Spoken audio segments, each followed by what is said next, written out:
diccionarios bíblicos, comentarios, ir a cuánto estudio podía estar a mi alcance para poder entender su palabra. Y debemos dar gracias al Señor de que aquí hay un liderazgo preocupado en la formación de cada uno de sus miembros en la palabra de Dios. También debemos darle gracias al Señor de que el púlpito está hecho para estudiar la palabra de Dios. Y que se estudia también en la célula, se estudia, supongo, a nivel individual y se estudia en la escuela dominical.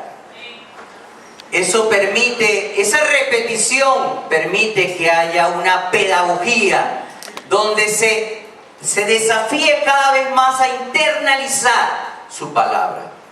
Porque palabra, la llenura del Espíritu Santo jamás vendrá sin un conocimiento profundo de su palabra.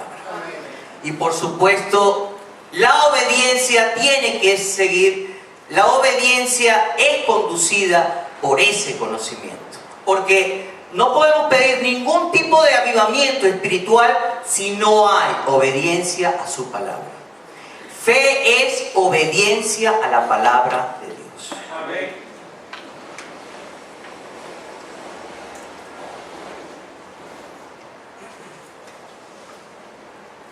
La otra cosa que podemos visualizar es que hay una sensibilidad de parte de los misioneros acerca de los que tienen más cerca o los que son más afines. Porque la primera preocupación que tiene este equipo de bueno, lo primero que debo también decir es que el Señor nunca llama a individualidades.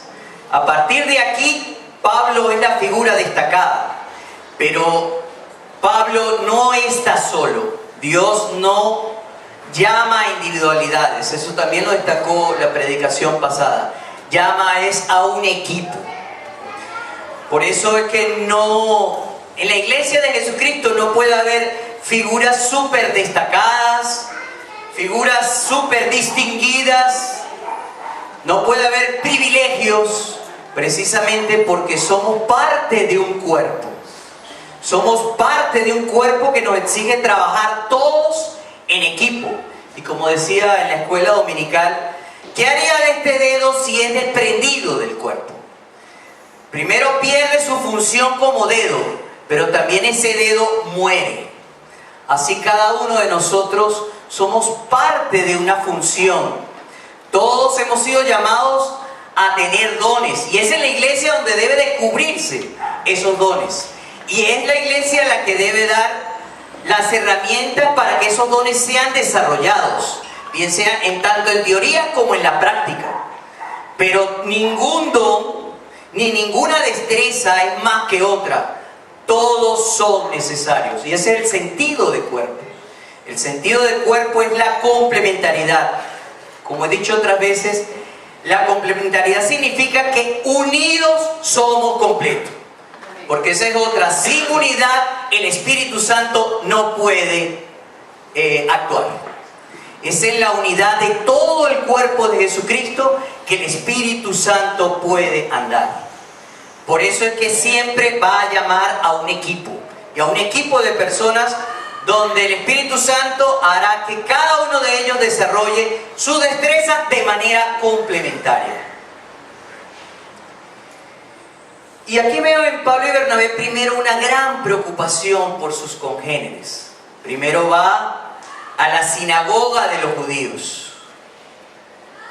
Y allí es donde siempre nosotros tenemos el llamado de ir primero a los que están más cerca. Pero evidentemente que no podemos quedarnos nada más con los que están más cerca, sino también tenemos que extendernos.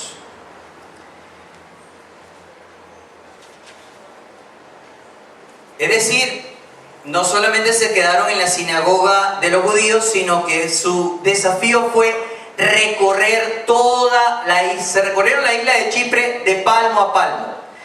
Aquí podemos ver que ellos seguían una obediencia a su Señor. Y aquí volvemos a repasar cosas que ya hemos dicho en anteriores oportunidades. El discípulo deja su seguridad la seguridad de su casa, la seguridad de su hogar, probablemente hasta la seguridad de su trabajo, y entra en un estado de inseguridad y empieza a recorrer, porque su seguridad está plenamente ajustada a la seguridad de su Señor. Es decir, su trabajo no es su seguridad, su hogar no es su seguridad, su esposa no es su seguridad o su esposo, sus familiares no son su seguridad es el Señor. Por eso es que todo eso es relativo. Y es relativo porque ninguno tiene una calidad absoluta. Lo único que tiene calidad absoluta para la vida del creyente es su Señor. Por eso estamos dispuestos a renunciar de nuestro hogar, a renunciar de nuestros familiares, a renunciar de nuestro trabajo, si es que eso exige el llamado del Señor. Por eso es que como es un proceso tan delicado, es una decisión tan delicada, es que tiene que ser dirigido por su Espíritu. Y aquí vemos que ellos renuncian a toda la seguridad de su iglesia en Antioquía, y Antioquía los envía. Primero, por supuesto, tienen el deseo de comunicarle a sus congéneres judíos, pero no se quedan con ellos nada más, sino se recorren toda la isla, siguiendo o imitando a su Señor. Allí en Mateo 9:35 dice el Evangelio, recorría Jesús todas las ciudades y aldeas. Eso lo dice Mateo 9:35. O sea, el misionero recorre en busca del ser humano pecador. O sea, un misionero que no tenga sensibilidad hacia el pecado, hacia el pecador y hacia el mundo, no es misionero. Es decir, el Señor nos ha dado a nosotros, todos nosotros como cristianos tenemos responsabilidad sobre todo el mundo. O sea, el mundo no me es indiferente, siento sensibilidad hacia él, porque deseo que él sea llamado por la gracia del Señor de la misma manera que yo fui llamado. Así como yo, pecador, disfruto de la gracia, deseo que los otros también disfruten de la gracia. Así como lo hemos coreado en el himno. Que esa gran gracia que nos ha arropado, los arrope a todos los que puedan. Por eso es que sigue el modelo del Dios misionero. El Dios nuestro no es un Dios como el de los griegos, o como el que se imagina el himno nacional nuestro. ¿Cómo dice el himno nacional nuestro?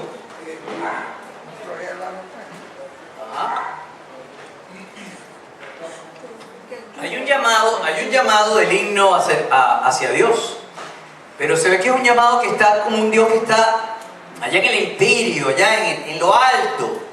Es porque la visualización que tenían los literatos de aquella época era una visualización de los dioses griegos, que estaban allá en un Olimpo y que veían la tierra demasiado alejada, porque ellos estaban en un lugar muy privilegiado.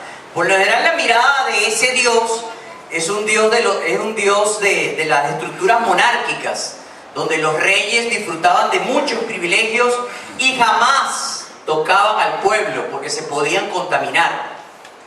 O sea, que era un Dios que miraba a la tierra con cierta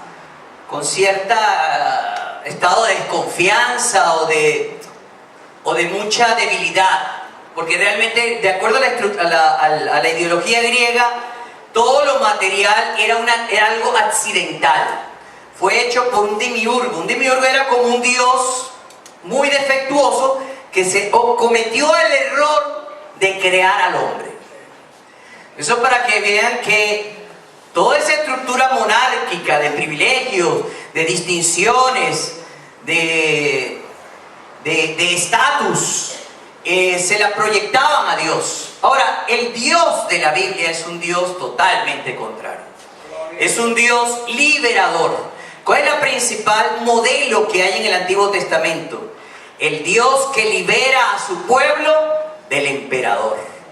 Es un Dios que escucha a su pueblo y que interviene en la historia para liberarlo.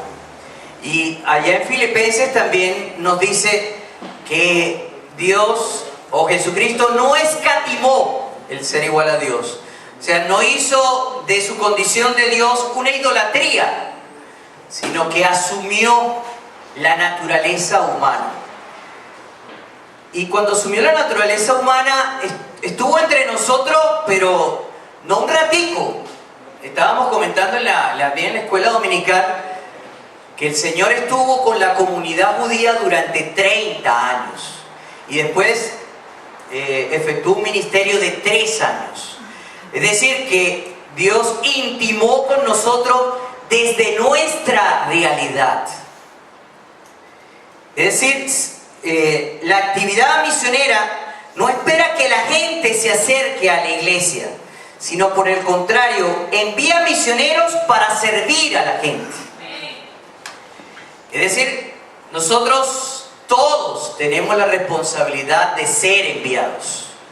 En cada uno de los lugares donde el Señor nos ha permitido desarrollar nuestra existencia, nosotros tenemos la responsabilidad de ser enviados y enviados hacia la gente. Porque todo el mundo o todos los que nos rodean son nuestra responsabilidad. Por eso es que está la otra condición y que yo observo en este pasaje. Porque aquí como se pueden dar cuenta, aquí Pablo, o mejor dicho, el señor Saulo deja de ser Saulo y se convierte ahora en Pablo.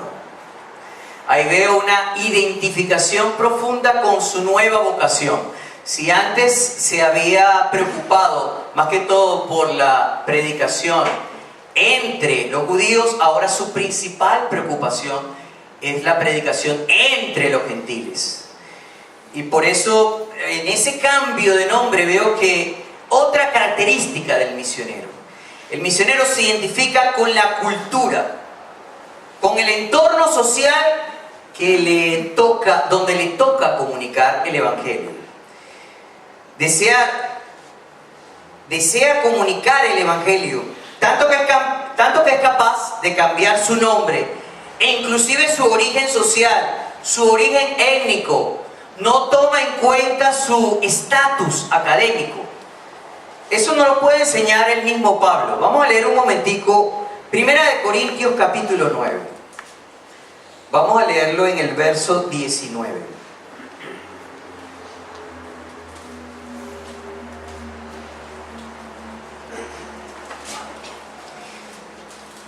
Este es uno de los pasajes que más me agrada y que para mí mayor enfoca la imagen del misionero.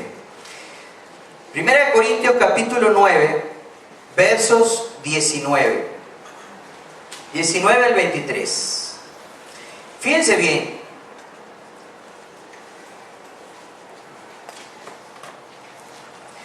Por lo cual, siendo libre de todos, me he hecho siervo de todos para ganar a mayor número.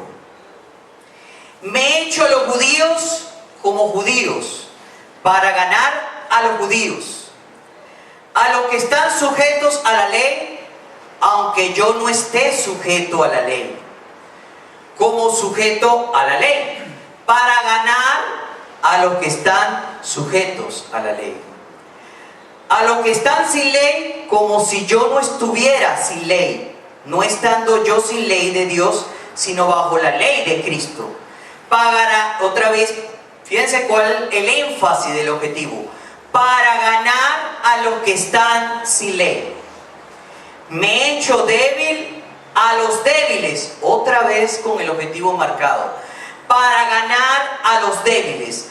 A todos me he hecho de todo, para que de todos modos se salve algunos. Y esto hago, aquí está otra vez bien marcado el objetivo, y esto hago por causa del Evangelio, para hacerme copartícipe de él. Por eso encuentro que el misionero es capaz de cambiar su nombre, e inclusive su origen social, su origen étnico. No toma en cuenta su estatus académico. En otra parte podemos ver que Pablo no valoró su estatus, vamos a decir su estatus académico. También lo podemos ver en Filipenses, también lo hemos leído otras veces, pero no es malo reiterarlo. Filipenses capítulo 3, verso 7.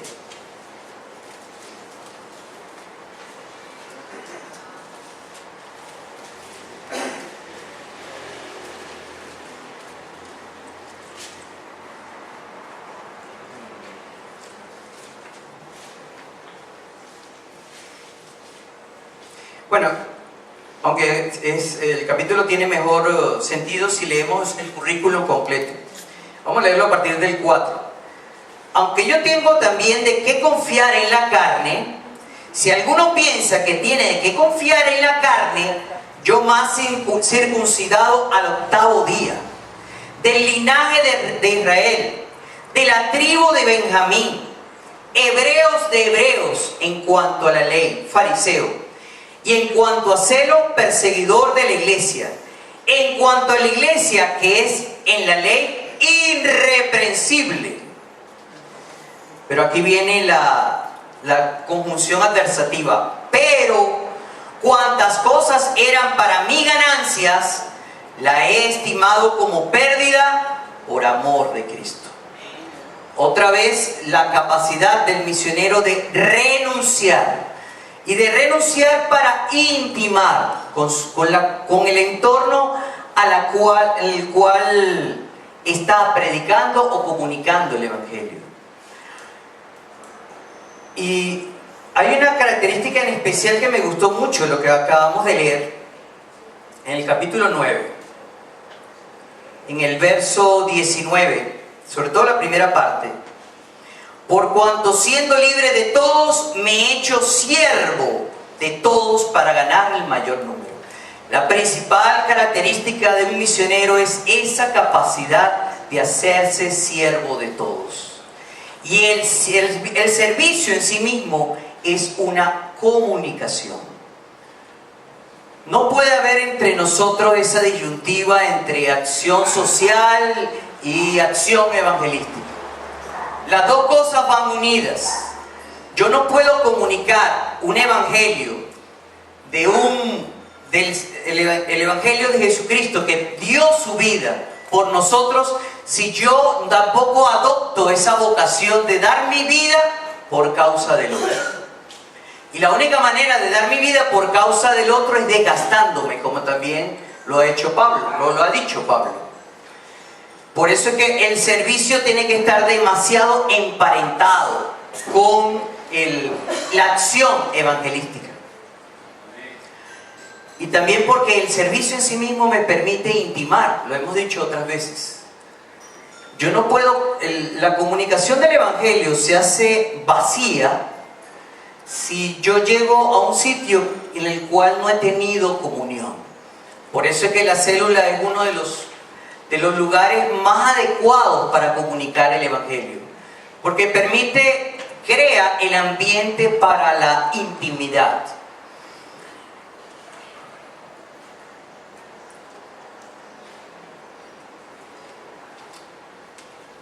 Y dentro de la intimidad es que se crea la sensibilidad al servicio. Porque allí dentro de la intimidad yo me tengo que mostrar tal cual como soy. Soy frágil, soy pecador, soy débil. No me muestro con ningún tipo de caretas. Y el de mostrarme pecador redimido, por supuesto, pecador que ha disfrutado de la gracia, hace que también las demás personas también puedan ver y visualizar cuál es el poder de Dios que ha actuado en cada uno de nosotros, al ver la calidad de vida de cada uno de nosotros. Eso permite que dentro de esa intimidad haya ese deseo, o bueno, eso lo pone el Espíritu Santo, ese deseo de conocer de su palabra. Por eso no puede haber ninguna actividad misionera que esté divorciada de la intimidad con el entorno en el cual le tocó vivir. Y la otra característica, ya casi cerrando,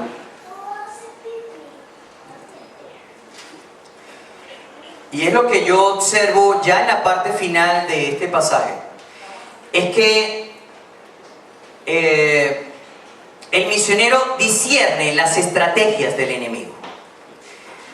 Y aquí sí me voy a detener un poquito, porque las características del Señor Bar Jesús, primeramente que es un mago, ¿verdad? Segundo, que es un falso profeta. Deberíamos echar un repaso de cuáles son las estrategias del enemigo para engañar, porque así es que lo denuncia después Pablo. Vamos un momentico a Lucas, capítulo 4. Y ya con esto terminamos.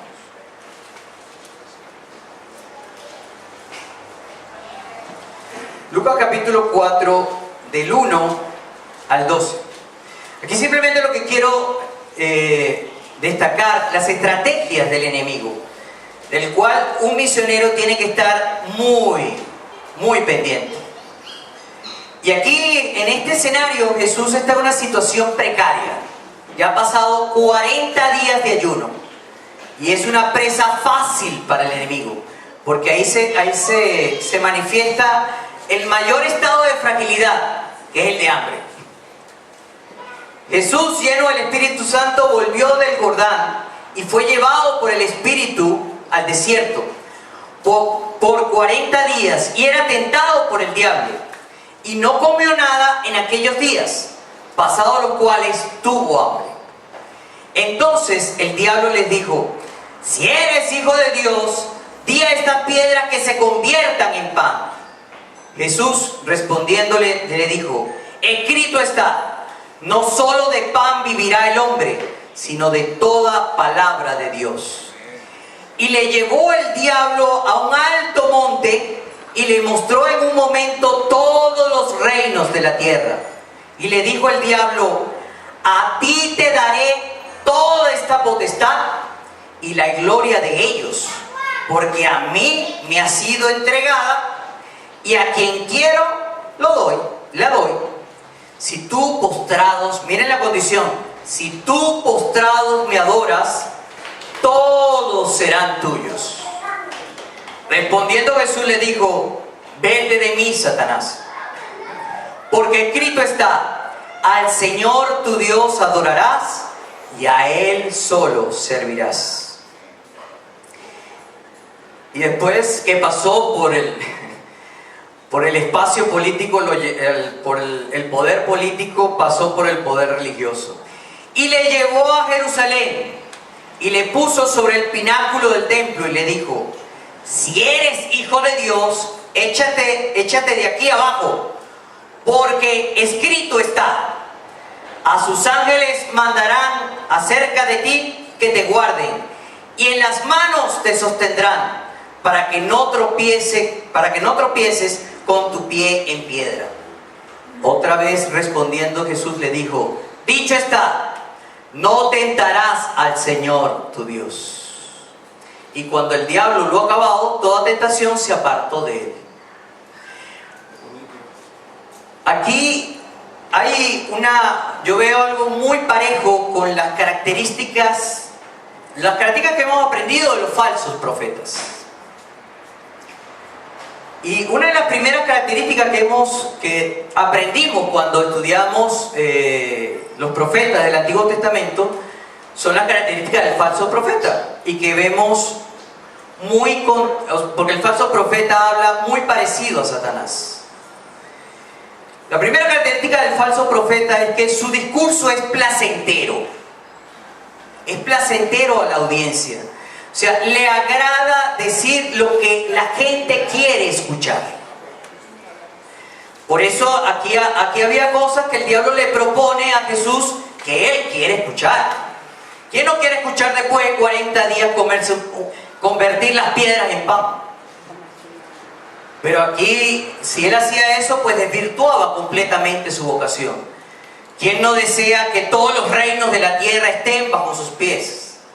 ¿O quién no desea que tirarse del pináculo más alto del templo y que todos los sumos sacerdotes vean cómo los ángeles lo capturaban? y así de esa manera él poder ser alabado por toda la autoridad sacerdotal de Jerusalén, o ser alabado por todo el imperio romano. Es decir, es un discurso que es agradable a la vista. Y estoy diciendo esto para poder discernir cómo podemos conocer el discurso del falso profeta.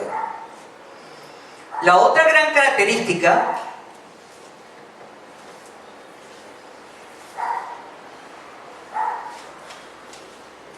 y ahí es donde más debemos prestar atención, es que distorsiona o niega la palabra de Dios.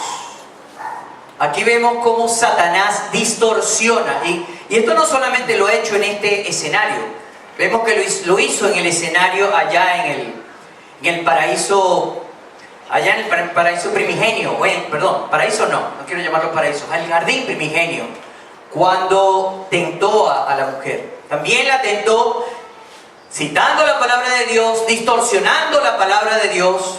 Y ahora, ¿cómo yo puedo hacerle frente a la distorsión y a la negación de la palabra de Dios?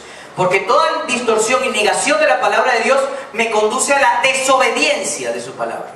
¿Cómo? Sino solamente conociendo la palabra de Dios. Es decir, aquí Jesús nos enseña que él tenía un profundo conocimiento de la palabra de Dios, y a pesar de su condición de fragilidad, él no se sometió a la tentación, sino que citando la palabra de Dios salió triunfante ante las amenazas del enemigo. La otra gran característica que viene mucho con lo anterior es que endiosa a sus interlocutores. Siempre el predicador que tiene la característica de falso profeta, endiosa a sus interlocutores. Como dije antes, les agrada decirles lo que ellos quieren escuchar. Eso lo vemos en forma muy destacada en todo lo que es la teología de la prosperidad, que dice que la bendición es directamente proporcional a la cantidad de propiedades que tú acumulas. Y si tú haces un buen negocio con Dios, Dios como buen socio tuyo te va a prosperar porque tú le has dado.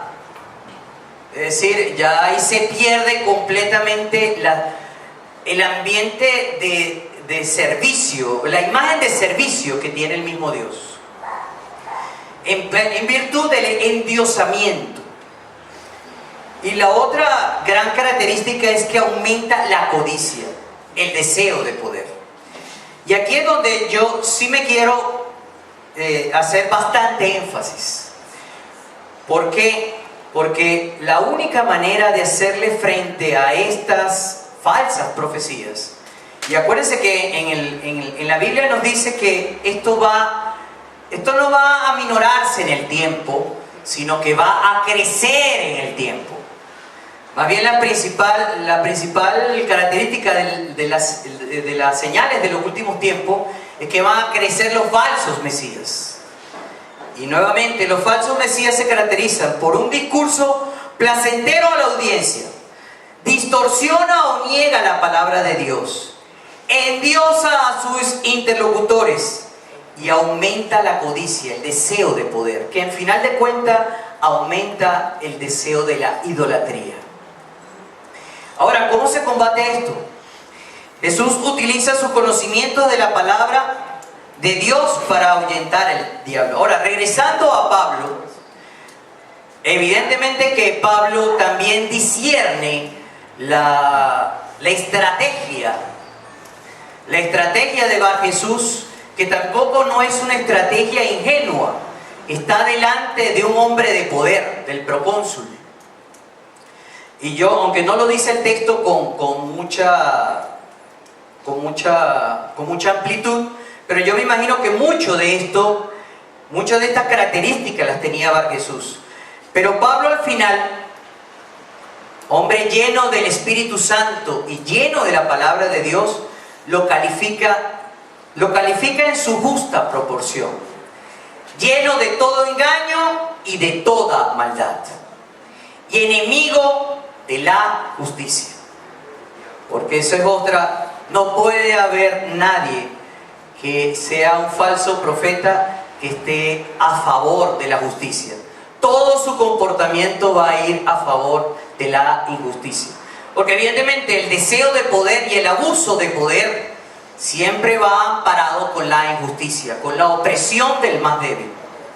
Por eso bien lo califica Pablo, lleno de todo engaño y de toda maldad, y enemigo de la justicia. Y a manera de explicación, yo creo, y ya para terminar, es necesario discernir el engaño contemporáneo. Y aquí voy a pasearme nada más en varios engaños que tiene la cultura venezolana y que tiene también nuestra cultura eclesiástica. Y que algunas veces ya he nombrado. Pero no es malo otra vez hacer un pequeño inventario para que podamos estar muy atentos. Y atentos sobre todo en conocer cómo la palabra de Dios es contraria a esos lineamientos culturales. La primera engaño que debemos discernir en la cultura venezolana es que somos ricos porque el Estado es rico. Creo que todo esto que estamos viviendo, gracias a Dios y a la justicia de Dios y a esta disciplina que estamos viviendo, esta mitología de que somos ricos porque tenemos un Estado rico ya se está mermando. Pero eso es un concepto que ha vivido con nosotros por mucho tiempo. Un engaño que ha vivido con nosotros por mucho tiempo. El país rico debería de vivir. Pero amparado del trabajo. Por eso, la segunda viene asociar la riqueza con corrupción, no con trabajo. No con el trabajo y la iniciativa individual, sino asociar la riqueza con corrupción. Siempre me acuerdo de una conferencia que dio el sacerdote Arturo Sosa, y él asociaba mucho con, yo creo que le he dicho otras veces, la renta petrolera, el venezolano la ve así como una gran piñata. ¿Te han ido a las piñatas, verdad? Y también se acuerdan lo que hacíamos antes de las piñatas. Hacíamos toda una estrategia para ver cómo ubicarnos cerquita del orificio o cerquita de donde estuvieran los caramelos para poder agarrar los caramelos. Yo me acuerdo que antes, cuando uno de las piñatas, sobre todo las muchachas, uno las traía hacia el equipo de uno porque usaba unas batas larguísimas. Y entonces, como tenían un fondo abajo, se podían arrimar la falda y agarrar todo el caramelero. O sea que estaban asociándose allí una especie de sociedad para ver cómo agarramos la mayor cantidad de caramelos. Es decir, eso es más o menos lo que el Estado venezolano es. Un gran distribuidor de caramelos, y quiero acercarme lo más posible a él para yo poder a ver si alcanzo la mayor cantidad de caramelos. Pues eso nos desvía del trabajo productivo. Eso desvía la atención hacia el trabajo productivo. Sobre todo desvía la atención de que la riqueza es producto del trabajo productivo. Lo cual también es colateral con lo que el Señor manda, con el mensaje cultural que dice ahí en Génesis. Porque nos ha dado riqueza, nos ha dado la creación para subyugarla y para multiplicarla. Pero este engaño no permite que eso ocurra dentro de nuestra cultura, precisamente porque asociamos riqueza con corrupción. El otro gran engaño que se está desmembrando es que el liderazgo autoritario de los militares es ineficaz. O vamos a hablarlo en sentido mucho más en general. El liderazgo autoritario y el liderazgo totalitario es completamente ineficaz. Precisamente porque él alimenta tanto poder que hace que desea que todos los demás le idolatren y le adulen. Ese es otro engaño que no solamente se ha producido en el Estado, sino también ese engaño se puede producir en las organizaciones laborales, se puede producir también dentro del hogar. Pero ese es un engaño en el cual debemos estar muy pendientes. Ahora voy con la cultura eclesiástica. En las iglesias también, por supuesto. Todo liderazgo autoritario y totalitario es carnal. Hemos dicho que la iglesia es un cuerpo y es el cuerpo de Jesucristo. Amén. Pero dentro de la cultura eclesiástica hay un gran engaño dentro de sobre todo nuestra cultura evangélica. Es renunciar a la cultura gnóstica. Eso también lo hemos hablado antes. ¿Qué es la cultura gnóstica? Cuando creo que el bien y el mal luchan por igual, pero en eso es filosofía, pero eso se ha reproducido en la vida práctica, en que tengo una vida secular y una vida eclesiástica. La vida secular no tiene ninguna comunicación con la vida eclesiástica. O sea, puedo llevar una vida secular y puedo llevar una vida eclesiástica. En la vida eclesiástica soy muy santo porque canto bien, predico chévere, leo muy bien la palabra. Y en la vida secular me olvido completamente de lo que la palabra de Dios ordena. Es decir, no hay una comunicación, o no creo que haya una pertinencia de lo que la palabra de Dios me dice para mi vida cotidiana. Y esa cultura se ha sostenido en muchos ambientes eclesiásticos evangélicos y es un gran engaño, ha causado mucho daño.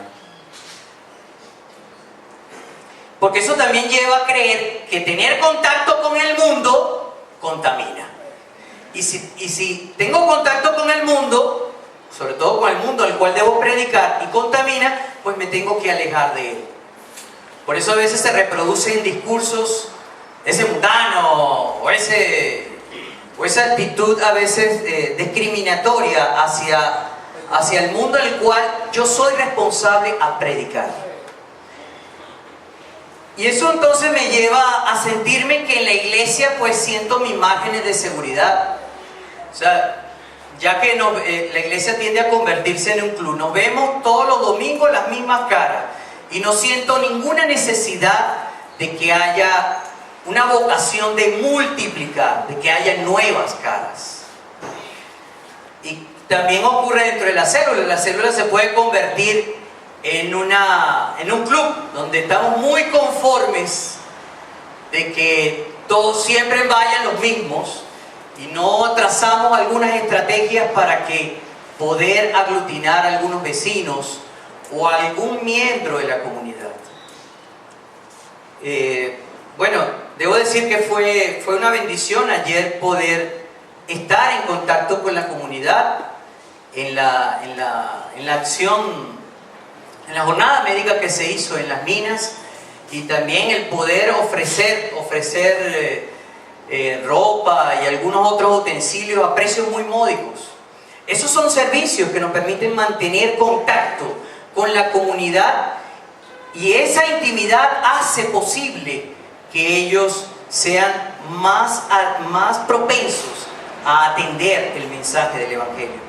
Porque no solamente tú le estás dando una transmisión oral, sino también le estás dando una transmisión más encarnada, vivida. Estás demostrando de que de alguna manera te están preocupando de su situación. Y por último, hermanos, bueno, ya lo dije antes, es evitar conformarse nada más con las actividades de la iglesia sin ir a buscar a los hombres. Nuestra responsabilidad como misionero es buscar a quienes nos rodean, es buscar a nuestros vecinos, es buscar a nuestros familiares. Por eso cierro nuevamente leyendo 1 Corintios, capítulo 9, versos 19 al 23, y se lo voy a reiterar. Por lo cual, siendo libre de todos, me he hecho siervo de todos para ganar a mayor número. Me he hecho a los judíos como judío para ganar a los judíos. A los que están sujetos a la ley, aunque no estén sujetos a la ley, como sujetos a la ley, para ganar a los que están sujetos a la ley. A los que están sin ley, como si yo estuviera sin ley, no estando yo sin ley, no estando yo sin ley de Dios, sino bajo la ley de Cristo, para ganar a los que están sin ley. A los que están sin ley. Me he hecho débil a los débiles para ganar a los débiles. A todos me he hecho de todo, para que de todos modos salve a algunos. Y esto hago por causa del Evangelio, para hacerme copartícipe de él. Oremos, hermanos. Gracias, Señor, por tu palabra. Gracias, Señor, porque tú hoy nos has comunicado cuál es nuestra responsabilidad. Señor, haznos sensibles a la voz de tu Espíritu. Haznos llamados reiterativos de que somos responsables del mundo. Haznos llamados reiterativos a ser discípulos. Haznos llamados reiterativos a comunicar tu mensaje donde tú nos has puesto como misioneros, Señor. Permite, Señor, que tú cotidianamente nos puedas encontrar con aquellos que tú has escogido desde el inicio de la creación. Con aquellos que tú desde el inicio de la creación tú has destinado a que sean nuestros hermanos. Permite, Jesús, que tú puedas agregar a nuestra iglesia los que han de ser salvos. Te lo pedimos en el nombre de Jesús. Amén.